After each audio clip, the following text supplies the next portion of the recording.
हम डायरेक्ट से indirect speech सीखने का प्रयास कर रहे हैं और डायरेक्ट से इनडायरेक्ट सीखने के लिए हमें टेंस का जानना बहुत आवश्यक है। और इस तरह से जब तक टेंस हम नहीं जानेंगे तब तक डायरेक्ट और इनडायरेक्ट स्पीच के बारे में बहुत कुछ नहीं समझ सकते हैं। इसलिए सबसे आवश्यक है कि हम डायरेक्ट और इनडायरेक्ट स्पीच को समझने के लिए टेंस को जानें और मॉडल को जानें। तो डायरेक्ट से इनडायरेक्ट स्पीच एक ऐसा चैप्टर है जिसको हम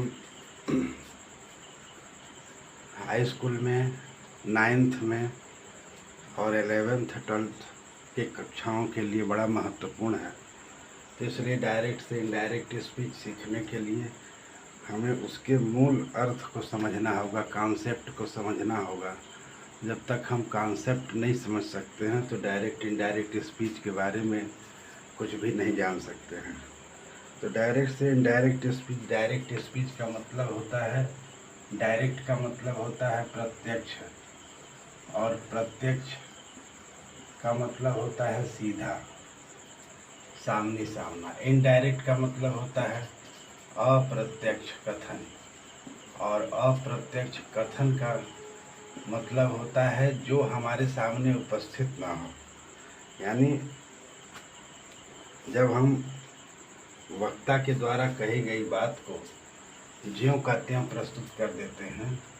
डायरेक्ट स्पीच का अर्थ है कि जब हम वक्ता द्वारा कही गई बात को ज्यों का त्यों प्रस्तुत कर देते हैं और प्रस्तुत करते हैं तो उसे हम डायरेक्ट स्पीच कहते हैं। डायरेक्ट स्पीच का मतलब प्रत्यक्ष कथन, और प्रत्यक्ष कथन का मतलब जब हम सीधे आपस में दो व्यक्ति आमने सामने बात करते हैं तो उसे हम डायरेक्ट स्पीच कहते हैं। और इनडायरेक्ट स्पीच में बात जब हम तीसरे व्यक्ति की करते हैं, वो व्यक्ति वहाँ उपस्थित नहीं होता, उसके भाव को हम व्यक्त करते हैं, उसके विचारधारा को हम व्यक्त करते हैं, तो उसे हम इनडायरेक्ट स्पीच कहते हैं। यानी जब वक्ता द्वारा कही गई बात को हम भाव के अनुसार व्यक्त करें तो व्यक्त करते हैं तो उसे हम इनडायरेक्ट स्पीच कहते हैं। यहाँ पे डायरेक्ट स्पीच की परिभाषा दी गई है कि जब हम वक्ता द्वारा कही गई बात को ज्यों का त्यों प्रस्तुत कर देते हैं तो उसे इनडायरेक्ट स्पीच कहते हैं।